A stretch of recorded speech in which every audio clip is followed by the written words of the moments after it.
estudo de hoje a gente vai tratar um pouco acerca do filme De Olhos Bem Fechados, do Kubrick. A gente vai conversar um pouco sobre fantasias, sobre desejo, sobre sonhos, sobre realização de desejos. Eu vou contar um pouco do filme para vocês, traçar alguns comentários, destacar algumas cenas e expor determinados conceitos da psicanálise, tanto da freudiana quanto da lacaniana. O filme tem uma trama extremamente interessante. Por quê? Somos apresentados a Alice e Bill, que são um casal aqui formado por um médico, extremamente conceituado, bem-sucedido, bonito. Quem interpreta é o Tom Cruise. Tem a Alice, os dois estão, a cena inicial do filme, estão numa festa. A Alice, no caso, acaba recebendo um flerte de um homem e o Bill acaba recebendo o flerte de algumas mulheres. Preste bem atenção nesse detalhe, porque no decorrer do estudo vocês vão entender por que eu estou comentando isso. E o filme se inicia, se desenrola, o plot do filme se desenrola quando a Alice, durante uma briga com o Bill, quando eles chegam em casa, conta para ele que fantasiou com outro homem antes de ficar com ele.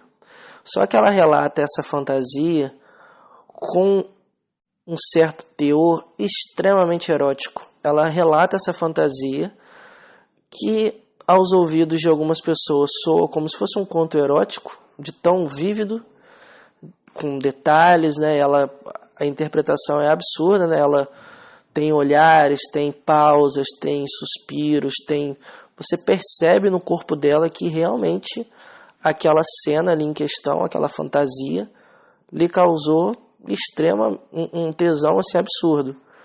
O Bill, encara esse relato de uma forma assim, como uma ferida narcísica, ele vê que a esposa dele fantasiou e fantasia com outros homens além dele. Ele toma essa fantasia da Alice como, eu não vou usar a palavra verdade, mas ele toma a fantasia de uma forma muito material. A partir desse ponto que a Alice relata para ele a fantasia que ela teve com outro homem, ele começa a entrar numa espécie de uma jornada para atrair a Alice também. Então, assim, ele sai pelas ruas, ele tenta contratar uma garota de programa, ele acaba descobrindo uma sociedade secreta onde as pessoas têm práticas com orgia, com sexo grupal e fetiches, etc.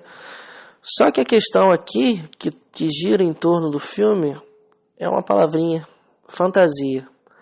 Então, assim, inicialmente é bom a gente ter em mente que as nossas fantasias são formadas e construídas a partir do outro.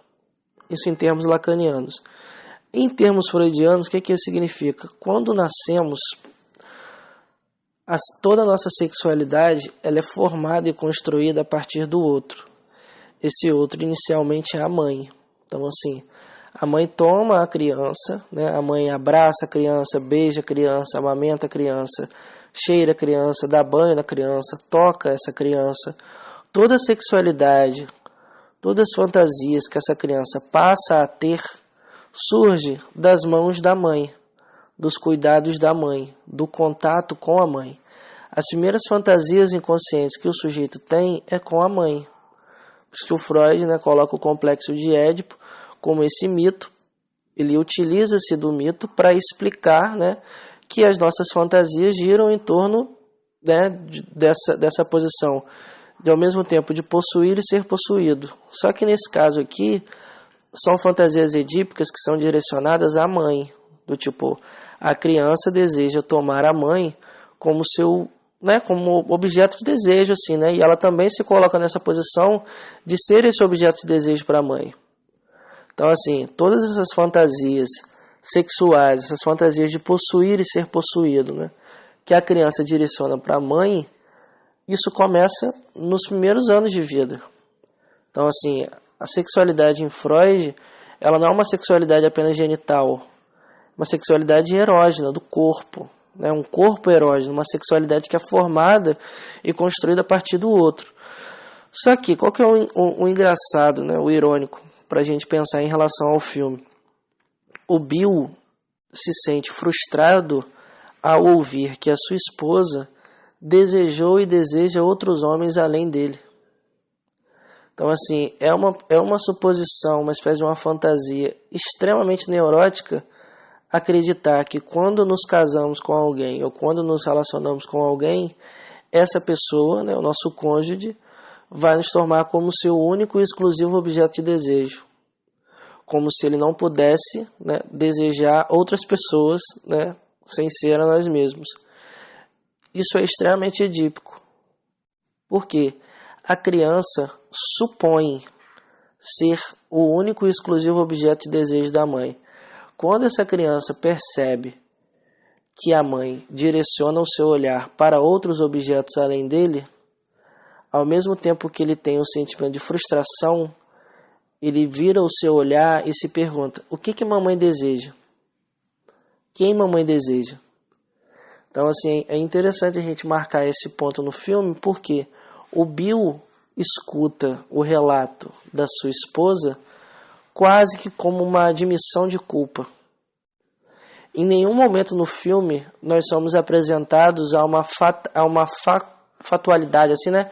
Um fato verídico, assim, que a gente está olhando ali a Alice traindo o Bill. Ela relatou uma fantasia.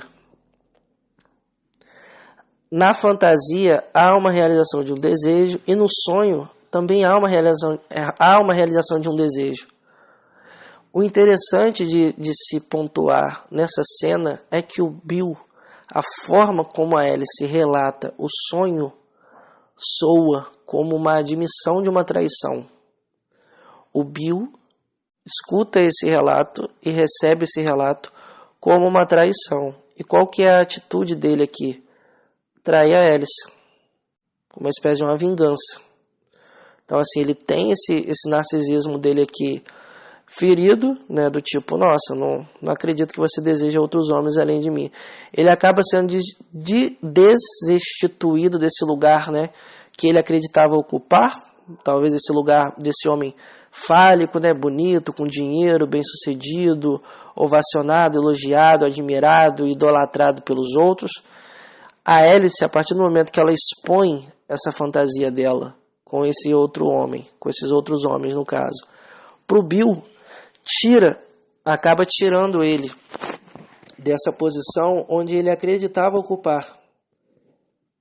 Então, assim, é interessante a gente ver, né, como que o filme se desenrola a partir dessa noção, onde a fantasia soa pro Bill como uma admissão, né, de uma culpa, de uma traição, na verdade.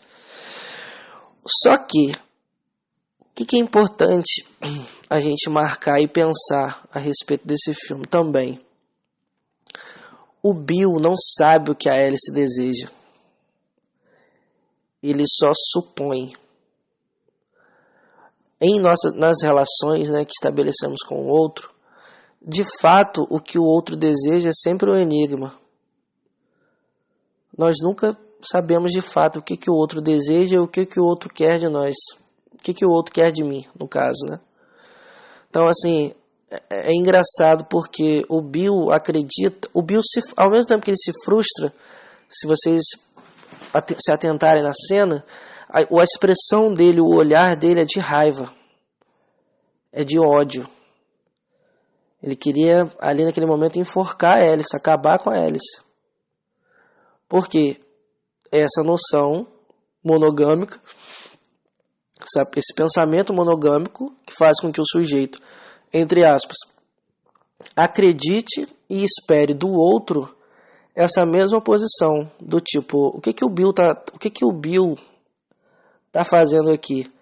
Basicamente, quase o que Jesus diz, né, que se com teu pensamento, né, desejares a mulher do próximo, em teu coração já cometeste pecado. O Bill encara o discurso da Alice basicamente dessa forma. E ele tenta colocar em ato, ou melhor, Ele tenta realizar essas fantasias dele. Só que a fantasia, ela tem muito mais força, muitas das vezes, né, dependendo do sujeito, quando não realizada. O que isso significa? A satisfação, letra A, satisfação, na fantasia é muito maior do que na realidade. Por quê? Quando há fantasia, A aqui com H, acento no A, quando há fantasia, o desejo toma proporções sem limites. O que isso significa? Vou dar 2 exemplos para vocês. Tentem imaginar que vocês estão com um desejo enorme de comer uma pizza e vocês estão fantasiando com essa pizza. Uma pizza com borda de cheddar, com uma massa bem fininha, com aquele, né, restinho do trigo assim embaixo, bem gratinada, com bastante queijo, mussarela por cima, presunto, bacon, frango, com catupiry por cima e orégano. Vocês estão fantasiando essa pizza. A pizza no campo da fantasia toma a proporção que você quiser. Você não está comendo a pizza ali de verdade. Você não está mastigando a pizza. Você não está colocando a pizza na boca e engolindo. Você anda na rua e você começa a fantasiar, né, com essa pizza. Começa a ter o desejo de comer essa pizza. E você decide ir para uma pizzaria, no caso, e você pede a pizza. Essa pizza que você está fantasiando a semana inteira. Quando você morde a pizza, você percebe que a massa é dura. A massa é velha. Você percebe que o presunto, na verdade, não é presunto, é apresuntado. Você percebe que a borda é muito fina e o cheddar é da pior qualidade. E nem tem orégano por cima. E a pizza não é isso tudo. Ou melhor, a pizza não é como era a pizza da sua fantasia. Por quê? A realidade frustra. Não é que toda a realidade seja frustrante, mas a realidade, do ponto de vista, né, em comparação com a fantasia, ela é frustrante. Por exemplo, alguns homens que costumam entrar em sites, né, que tem garotas de programa, e eles olham as fotos, por exemplo, e eles olham os vídeos, os relatos dos outros clientes, né, eu fiquei com fulano e foi assim, foi assado. A fantasia ali, olhando essa imagem, é uma coisa. Então, assim, toda essa imagem aqui tem toda uma composição para justamente alimentar e fomentar a fantasia. Né? Ela está posicionada de um certo modo, tem uma luz, tem uma maquiagem, né? Ela está num posicionamento específico, ela tirou uma foto junto com um parceiro. Então, assim, compõe, ou melhor, dá corpo à fantasia desse homem a partir do momento que ele, né, olha essa foto. Só que na realidade é diferente. Pode ser que ela seja muito menor do que na foto. Pode ser que na foto ela esteja mais magra e pessoalmente ela esteja um pouco acima do peso. Pode ser que na foto ela seja loira e pessoalmente ela é um castanho claro. O que eu estou querendo dizer? A realidade frustra. Do ponto de vista do desejo, é melhor fantasiar do que realizar. Do ponto de vista do inconsciente, é melhor realizar, é melhor fantasiar do que realizar. Por quê? Toda realização, ao mesmo tempo que pode trazer uma frustração, traz também um traço de insatisfação. Então, assim, por exemplo, uma relação sexual. Na sua fantasia, ela é infinitamente melhor e mais, a palavra não é inconsistente, mais satisfatória, digamos assim, do ponto de vista inconsciente, do que na realidade. Porque a relação sexual pode acontecer várias coisas. A pessoa pode, sei lá, ter uma dor de barriga, o homem pode broxar, ou pode acabar gozando rápido, a mulher pode acabar menstruando, ou pode estar menstruada, ou a luz pode estar baixa demais, ou pode ter uma posição onde o joelho da pessoa começa a estalar, ou ela pode dar um mau jeito. Pode acontecer várias coisas dentro de uma relação sexual que pode frustrar completamente essa pessoa. Por exemplo, tem inúmeras pessoas que gostam muito mais de flertar do que de ficar, do que de transar de fato. Pessoas, às vezes, que entram no Tinder ou em algum aplicativo de relacionamento, mantêm conversas com mais de 10, 15, 20 pessoas e nunca saem com essas pessoas. Elas gostam de estar nesse lugar, né, de ser objeto de desejo do outro, só que não tem muita vontade de realizar esse desejo. Por quê? Realizar o desejo é matar o desejo. Do ponto de vista do inconsciente, o sujeito quer continuar desejando. Para o inconsciente, realizar não é tão importante assim. Por quê? Toda realização traz, no fundo, um traço de insatisfação e traz também a possibilidade do quê? Dessa pessoa se frustrar. Então, assim, do ponto de vista da fantasia, ninguém se frustra. Ninguém se frustra na fantasia. E a fantasia aqui, no caso, é sempre uma cena. Quando eu digo cena, eu quero que vocês imaginem literalmente uma cena, como se fosse uma cena de um filme. Só que na fantasia, o sujeito, ele é o roteirista, ele é o diretor, ele é o editor, ele é o montador, ele é o fotógrafo, ele que dirige a própria fantasia. Só que, em determinadas fantasias, o sujeito é protagonista, né? Tá numa posição que a gente pode dizer de ativa, e tem cenas onde o sujeito não é protagonista. Pode ser um coadjuvante, pode ser um figurante, pode ser alguém que... O que eu estou querendo dizer? Nossas fantasias têm conteúdos ativos e passivos em termos freudianos, né? O que isso significa do ponto de vista do inconsciente da fantasia edípica? Fantasias de possuir e ser possuído. Então, assim, vocês lembram que inicialmente no filme eu falei que o Bill estava recebendo o flerte dessas duas mulheres? Ele estava adorando essa posição. Essa posição de quê? De ser objeto do desejo do outro, em termos lacanianos. Né? Então, assim, esse lugar aqui fálico, né? Tem muita luz assim, nessa primeira cena, né? Ele tem um sorriso muito bonito. O Tom Cruise, na década de 90, era um dos homens assim, mais lindos de Hollywood. Então, assim, não foi por acaso que ele foi escolhido para esse papel. A Alice, por sinal, ao mesmo tempo, ela brinca com isso. Ela se coloca como objeto de desejo do outro, esse homem que está flertando com ela, e ao mesmo tempo ela sai desse lugar. O que eu estou querendo dizer? A partir do momento que a Alice não realiza o desejo desse cara que está dando em cima dela, faz com que ele a deseje ainda mais.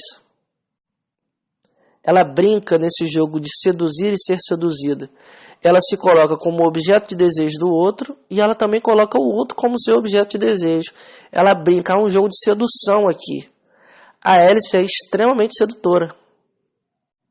Ela é extremamente sedutora. A forma como ela relata as fantasias dela pro Bill, como eu disse anteriormente, parece um conto erótico.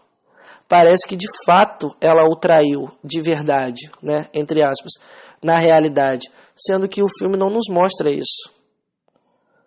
Talvez essa dúvida que de certa forma corroa, né, o íntimo do Bill, porque ele não sabe se realmente essa fantasia foi apenas uma fantasia, se essa fantasia no caso é um relato verídico e ela está falando que como se fosse uma fantasia. O espectador não sabe disso e nem o Bill. Ele não sabe disso. Então, assim, fica suspenso, digamos assim, o próprio desejo da Alice. Então, assim, não sabemos o que ela deseja, de fato. Por quê? É inconsciente. O nome dela ser Alice, eu não acredito que seja por acaso. Por quê? A própria história, né, da Alice no País das Maravilhas, o País das Maravilhas nada mais é do que o mundo dos sonhos. Onde o mundo não está regido por essas leis lógicas de sentido e essas leis conscientes. Mas é uma lei do inconsciente. É uma lei inconsciente. Onde o sonho aqui tem conteúdos oníricos, tem conteúdos manifestos, tem conteúdos latentes, tem conteúdos que o sujeito não se dá conta deles, tem conteúdos que estão sob formas de disfarces, que estão deformados, que estão condensados, que estão metaforizados, metonimizados, deslocados.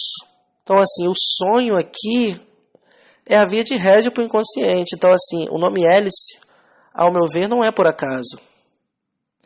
Então, é muito interessante a gente marcar essa questão no filme porque ela é extremamente sedutora. Só que ela coloca-se numa posição aqui, dessa cena do flerte, ela não responde ao desejo, mas ela responde ao flerte. Porque o que está em jogo no flerte aqui, dentro dessa perspectiva? Desejar. No flerte, você percebe, sente e interpreta, entre aspas, que o outro te deseja, que o outro te toma como objeto de desejo. Isso na histeria é muito presente. A histérica inconscientemente deseja ser esse objeto de desejo do outro.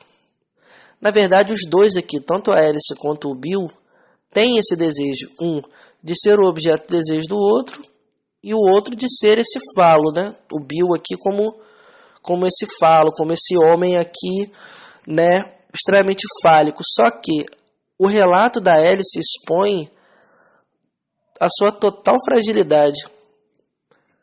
A fragilidade do seu ego, a fragilidade do seu narcisismo, a fragilidade da sua própria fantasia. Porque ele acreditava, entre aspas, que a Alice não desejaria outras pessoas além dele, porque ele é o máximo. E, de certa forma, o homem heterossexual, alguns homens heterossexuais têm esse mesmo comportamento do Bill. Porque quando a mulher trai o homem, o que essa traição soa, né? Acaba soando para ele. Olha, você não é isso tudo. Você não é único. Você não é suficiente. Por exemplo, algo que alguns homens heterossexuais têm pavor, tanto em imaginar usando esse objeto, como imaginar suas parceiras usando esse objeto, é, por exemplo, um consolo. Um objeto, né, de plástico que pode vibrar, né, que pode causar inúmeras sensações nessa mulher, que às vezes ele não causa. A maioria das vezes ele não causa. Então ele vê nesse objeto aqui quase que como um inimigo. É como se a mulher estivesse falando assim, olha, esse objeto aqui de plástico faz o que você não faz. Ou até faz o que você faz, mas faz muito melhor e muito mais vezes. Esse objeto de plástico aqui não cansa. Esse objeto de plástico aqui não brocha. Esse objeto de plástico aqui está sempre disponível para mim a hora que eu quiser. Isso para um homem heterossexual é um horror. Porque assim, o cara realmente acredita que com o pênis dele a mulher não precisa de mais nada. Que com a ereção dele a mulher não precisa de mais nada. Então assim, o consolo às vezes revela nesse homem que ele não é isso tudo. E o homem heterossexual, ele precisa, estou usando esse termo precisar, né? Ele sente a necessidade de bancar esse lugar do quê? Do falo. De ter o falo. Mesmo ele não tendo. O falo aqui como uma suposição neurótica, né? Uma invenção neurótica para tamponar essa falta, né? Mas assim, o Bill aqui é frágil.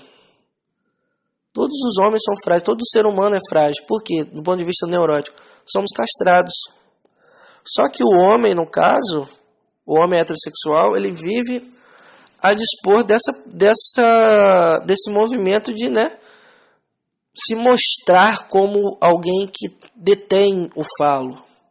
Como alguém que não tem erro, que não tem falha, que não tem, entendeu? Que não tem tristeza, que não tem fraqueza, que não tem fragilidade, que não chora, que não tem medo, que não tem insegurança, que não brocha.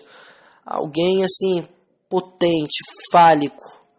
Ele precisa bancar esse lugar.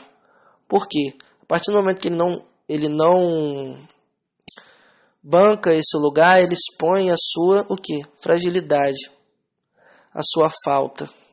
O Arnaldo Jabor, uma vez, numa entrevista, disse que a traição, né, a dor de corno no homem, soa, né, de uma maneira tão devastadora para alguns homens, porque ele se coloca quase que no lugar da mulher. Dessa mulher aqui que é traída, por exemplo. É uma posição que, de certa forma, o deixa desconfortável, porque tem todo esse olhar do outro também.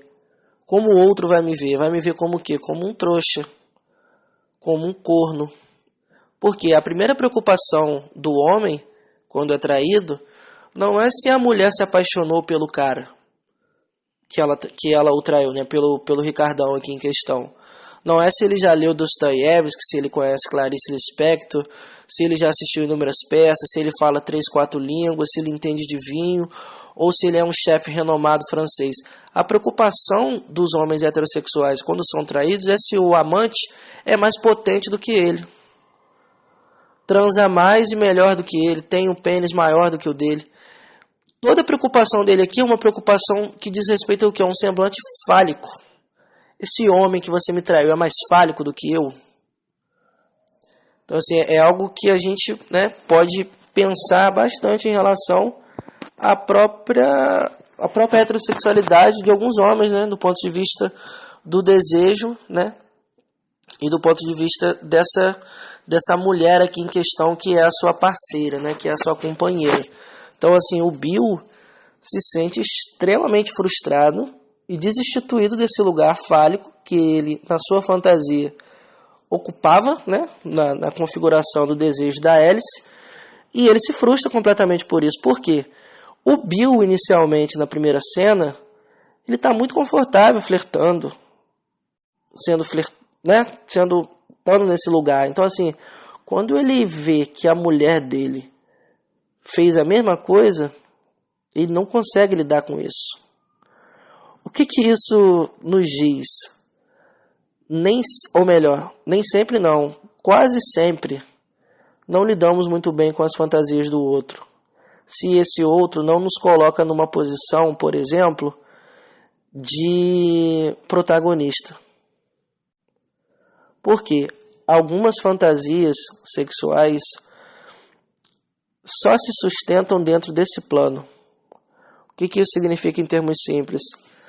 Algumas fantasias são melhores no plano das fantasias. Por exemplo, é muito comum, por incrível que pareça, alguns homens e mulheres terem fantasias de transar com mais de uma pessoa. Então, assim, imagine que um homem comece a ter uma fantasia que a esposa dele está transando com outro cara na frente dele. Imagine que esse homem comece a pedir que a esposa dele vá para um barzinho junto com ele usando uma calça jeans bem colada ou usando um vestido sem calcinha. Digamos que esse homem comece a pedir para a esposa dele seduzir o garçom ou seduzir algum homem ali no local. Isso é uma fantasia. Até certo ponto, essa mulher pode ir nesse barzinho sem calcinha e só ficar sentada com ele ali e olhar para outro homem e falar para ele que esse outro homem percebeu que ela está sem calcinha. Ela não precisa levantar e ficar com esse outro homem. Ela não precisa ir para o banheiro e transar com esse homem e depois relatar para o marido. Ela não precisa tirar foto com esse outro homem. E ela não precisa ir para um motel com esse outro homem. Toda essa cena aqui hipotética está se passando no campo da fantasia. Então, assim, só os dois eles sabem o que está acontecendo. Ninguém que está ao redor tem noção do que está acontecendo. Do ponto de vista da fantasia, essa fantasia aqui é uma fantasia indolor. Por quê? Diz respeito aos dois, esse homem aqui não está sendo exposto, ela não está sendo exposta, esse homem aqui em questão, que ela diz que não viu, né, que ela não está usando calcinha, que viu que ela não está usando calcinha, às vezes pode nem ter visto, às vezes ela pode estar inventando isso, às vezes os dois podem estar brincando com isso ali, com essa situação. O que eu estou querendo dizer? Seria uma situação completamente diferente se ela de fato transasse com esse homem na frente dele. Por quê? Às vezes o cara poderia ser mais dotado do que ele e ele se sentir inferior. Às vezes ele poderia sentir o desejo de transar com esse cara ali na hora e às vezes ele nem tinha noção que ele tinha esse desejo, ou ele até tinha noção, mas ele reprimia esse desejo e diante ali daquela cena ele pode, né, ter sentido alguma vontade de também participar ali de uma maneira passiva com esse homem, né? Como que a minha mulher, né? Ele pensando, né? Como que a minha esposa vai olhar para mim se me ver, por exemplo, transando com outro homem na frente dela também? O que eu estou querendo dizer? na realização dessa fantasia hipotética, existem inúmeros elementos aqui que podem fazer o quê? Causar extrema angústia nesse sujeito. Ele pode acreditar que a mulher dele está sentindo mais prazer com outro cara do que ele. Ele pode começar a acreditar que essa mulher vai começar a ter um caso com esse cara, ou ele pode se sentir trocado, pode se sentir inferiorizado, ele pode achar que ele não dá conta dessa mulher, entre aspas, sexualmente. Ele pode se sentir humilhado por esse homem que está transando com a mulher dele na frente dele. Pode acontecer várias coisas que vão causar o que nele? Angústia. Determinadas realizações de fantasias, ao invés de causar satisfação e prazer, causam angústia. Então é aquela velha frase, cuidado com o que você deseja. Porque o neurótico, nossas neuroses, no caso, né, a própria neurose é uma defesa contra o quê? Contra o desejo. Também contra o desejo. O neurótico, ele se defende do desejo. A histérica, no caso, coloca o desejo no campo da insatisfação, um desejo insatisfeito, que é o que o Lacan, né, explica muito bem quando ele lê o texto da Bela Açougueira, né, do Freud, né, uma paciente que o Freud atendeu, que no sonho da Bela Açougueira há esse traço de insatisfação, né, do caviar, do salmão, né, da amiga que gostaria de engordar e ela não dá, né, o jantar. Ela se identifica com o objeto de desejo da amiga, que é o salmão, sendo que na verdade é o caviar. É um texto muito importante para ler e entender essa questão do desejo, da insatisfação e da identificação histérica também. E o obsessivo coloca o desejo no campo do impossível. Então, assim, você percebe que o neurótico coloca no campo do impossível e da insatisfação. O neurótico, de certa forma, ele se defende do próprio desejo. Determinados desejos, quando não realizados, dependendo do desejo, se transformam em sintomas. Por exemplo, da paciente do Freud, que a irmã dela estava doente e ela inconscientemente desejou, né? Olha, se a minha irmã morrer, eu vou ter, né, o caminho limpo para poder ficar com o meu cunhado. Então, assim, há um desejo aqui inconsciente que essa irmã morra e há um desejo inconsciente aqui de tomar o marido da irmã. É uma fantasia aqui puramente edípica também. Só que o que acontece? Esse desejo inconsciente entra em o recalque, no caso, começa a agir, né? Age. E esse retorna sob forma de sintoma. O retorno do recalcado, no caso, aparece sob forma de sintoma. Que sintoma é esse? A perna dela fica rígida. Ela vai em inúmeros médicos e diz que, olha, fisicamente não tem nada na perna dela. E o Freud começa, né, a pensar a respeito dessa fantasia e percebe que, olha, tem um sintoma conversivo aqui, que fala, que tem um significado, que é basicamente o que, olha, se a irmã dela morresse, ela poderia dar um passo na relação com o cunhado. O que não, entendeu o que eu quis dizer? Entenderam o que eu quis dizer? Tipo, o que está em jogo aqui? A não realização de um desejo causa uma coisa. A realização de um desejo pode causar outra. Então, do ponto de vista neurótico, por exemplo, numa histérica, as histéricas, entre aspas, sofrem por inúmeras fantasias que elas têm, só que não realizaram. Ou às vezes até realizou uma fantasia, ou às vezes até, né, experienciou uma determinada cena, só que a resposta frente a essa cena, ela responde com nojo e com aversão, como no caso Dora, né, quando o Sr. K imprensa a Dora na parede e ele rouba um beijo, ela responde isso com nojo. E o Freud comenta, né, que qualquer pessoa que responda com nojo e aversão, qualquer cena ou situação que lhe possa causar qualquer prazer físico, essa pessoa é uma histérica. Então, assim, a histérica, frente a essa satisfação aqui do ponto de vista do desejo, né, da fantasia, responde com o quê? Com aversão e com nojo. O obsessivo, ele não responde com aversão e com nojo, ele responde com culpa. Ele se sente culpado pela experiência satisfatória que ele teve nessa cena que geralmente acontece na infância. Percebam, A histérica responde com nojo e aversão. O obsessivo responde com culpa. Eles respondem, não significa que eles sentiram culpa, no caso obsessivo, não significa que ele sentiu culpa no ato. Muito pelo contrário, ele sentiu um prazer absurdo no ato, e a resposta a esse prazer foi o quê? Culpa. A histérica, no caso, sentiu um prazer, a Dora aqui no caso, sentiu um prazer nesse ato, um beijo, né? Nossa boca é erógena, tipo, há desejo, né? Numa adolescente de 16, 17, 18 anos. Só que ela responde isso com o quê? Com nojo e com aversão. Então, o nosso corpo é um corpo erógeno, é um corpo que tem sexualidade. O que está em jogo aqui é a forma como esse sujeito responde ao desejo. Então, assim, mais uma vez repetindo, determinados desejos, determinadas fantasias, no caso, ao invés de causarem satisfação e prazer, geram angústia. Então, assim, é aquela velha história, cuidado com o que você deseja. Certas fantasias são melhores no campo das fantasias.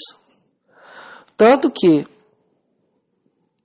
hipoteticamente, a gente pode pensar que às vezes a hélice poderia gozar de uma forma absurda fantasiando, ao invés de realizar a fantasia. Tem pessoas, né, que têm fantasias de traição, por exemplo, e gozam de maneira muito mais prazerosa, digamos assim, quando estão só fantasiando, mas não teriam coragem de realizar.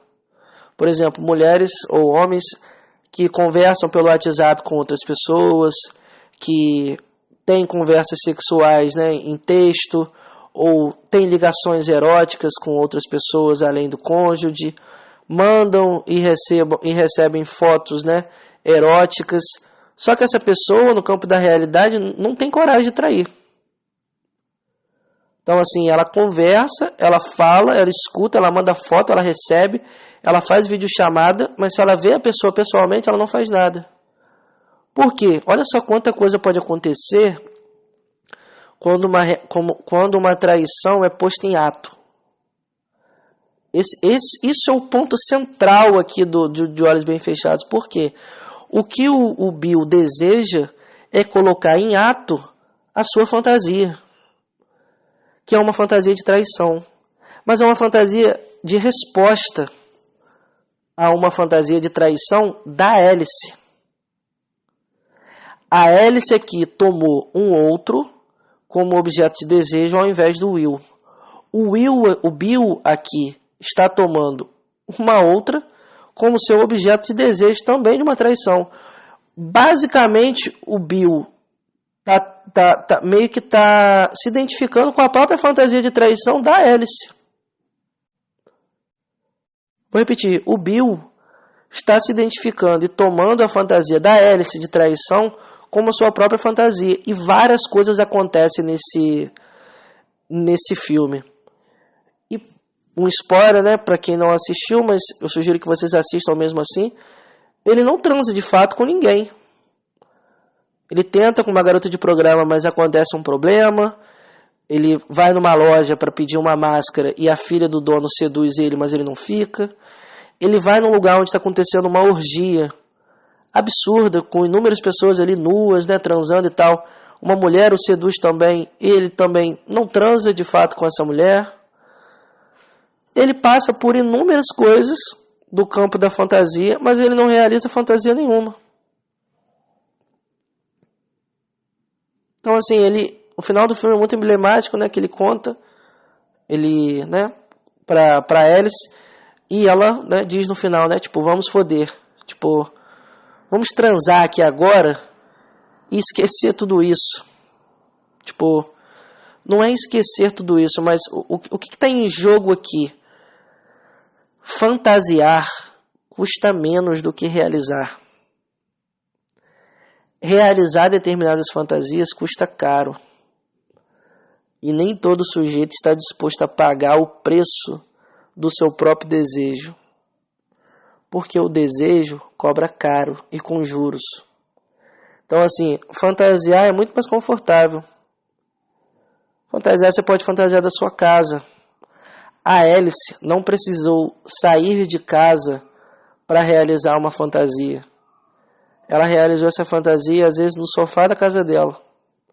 O Bill não precisou, entre aspas, ter esse desejo de colocar em ato essa fantasia dele. Né? Vou realizar essa fantasia aqui, eu vou transar com muitas mulheres, né, para poder, entre aspas. Olha só que forma infantil ele lidou com essa situação.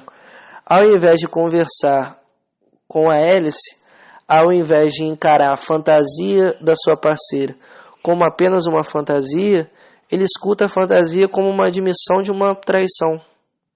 E ele tenta dar o troco.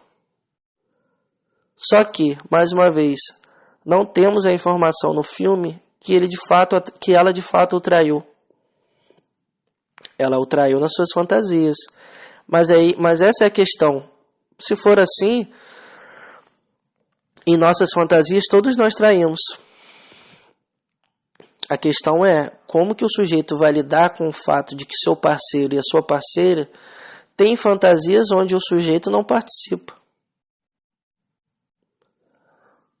Há pessoas que, por exemplo,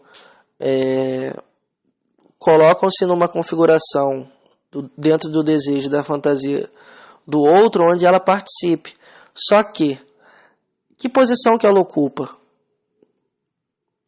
Então, às vezes, por exemplo, a pessoa pode ter uma fantasia de fazer sexo a 3, né? Uma mulher, 2 homens, ou um homem e 2 mulheres.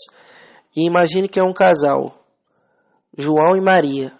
Maria vai se perguntar que posição ela vai ocupar nesse trio.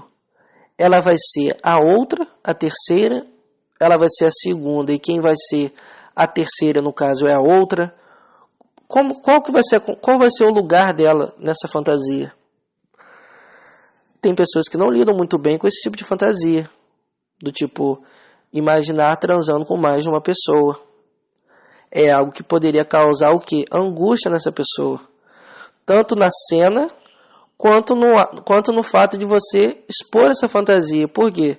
A pessoa pode achar, no caso, que ela não é suficiente, que você deseja outras mulheres além dela, que essa mulher aqui, no caso, não te satisfaz, porque caso ela te satisfazesse, você não precisaria de outra. Então, assim, essa mulher aqui hipotética, né, essa pessoa, vai jogar inúmeras, né, situações e conjecturas e pensamentos a respeito dessa fantasia.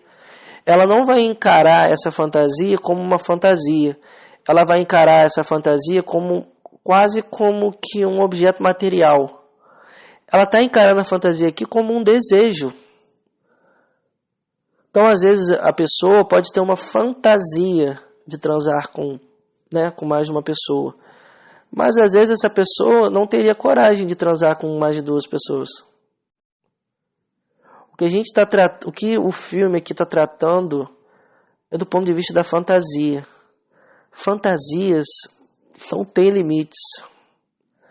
Não há limites na fantasia. Muito pelo contrário, o limite, às vezes, fomenta, né, digamos assim, né, ainda mais determinadas fantasias de transgressão, por exemplo.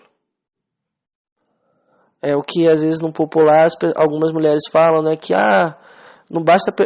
tem mulher que, quando vê a aliança no dedo do cara, fica doida. Essa frase é extremamente psicanalítica. Por quê? O que essa aliança aqui mostra? A aliança aqui é um símbolo de uma relação monogâmica, né, que essa pessoa tem. Essa aliança aqui também é um signo, porque ela representa essa união para essa pessoa que está olhando a aliança. E essa aliança aqui está sendo vista também como o quê? Como uma barreira. Olha, com fulano eu não posso ficar porque fulano é casado. Essa lei aqui, para algumas pessoas, funciona como uma barreira. Como algo que, né, impede. Como algo, essa pessoa se sente, né, tem o seu desejo ali, entre aspas. Há uma privação desse desejo. Olha, eu queria muito ficar com fulano de tal, mas fulano de tal é casado. Eu não fico com pessoa casada porque eu não acho certo, não acho correto, é pecado. O meu pai traiu a minha mãe, eu não quero parecer com ele. Enfim, a pessoa pode dar várias desculpas. Tem pessoas que vão olhar a aliança e vai ter justamente o desejo de transar com essa pessoa, justamente pelo fato dela ser casada. ter toda essa trama aí de transgressão, de traição, né, de pegar a mulher do outro. Tanto que a Alice, na primeira cena, mostra a aliança pro cara. E isso não faz com que o cara recue. Então, ao mesmo tempo que determinadas fantasias podem parar em certos tipos de barreiras, digamos assim, de barreiras simbólicas, né, aqui, como ser casado, por exemplo, outras pessoas não. Vai ter o seu desejo ainda mais fomentado a partir do momento que ela percebe que o outro, né, tem um namorado, ou é casado, ou algo do tipo. Então, assim, fantasias de transgressões, por exemplo, fantasias sádicas, fantasias onde o outro me bate, onde eu sou colocado, né, como objeto para esse outro aqui fazer o que quiser de mim, entre aspas. Fantasias onde eu estou batendo no outro, eu estou causando dor no outro, eu estou controlando o outro, eu estou dominando o outro, eu estou possuindo o outro. Fantasias onde eu estou sendo dominado pelo outro, onde eu estou sendo amarrada, onde eu estou sendo asfixiada, onde eu estou sendo enforcada. Enfim, a fantasia, no caso, ela não tem um script. O script é o sujeito que faz. A trama é o sujeito que cria. A direção da câmera é dele. Então, assim, as nossas fantasias, as pulsões nos impulsionam a fantasiar. E as pulsões não respeitam jurisdições, não respeitam limites, não respeitam códigos morais ou éticos, pecado, certo, errado, bom, ruim. Não existe. Então, assim, grande parte das nossas fantasias, por ter essa influência do Édipo, são fantasias também de transgressão. Então, o sujeito, a própria fantasia de traição é, de certa forma, uma fantasia de transgressão. Porque está transgredindo uma lei aqui.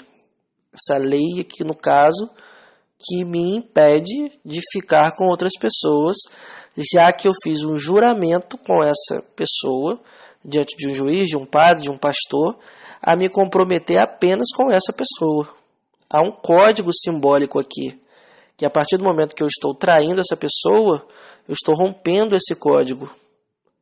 Então, assim, o casamento do Bill e da Alice, como eu disse no começo da aula, é muito estranho do ponto de vista do desejo, porque os dois são pessoas, assim, extremamente bonitas, extremamente sexuais, extremamente sedutoras, só que ele não consegue lidar com o fato de que ela tem fantasia.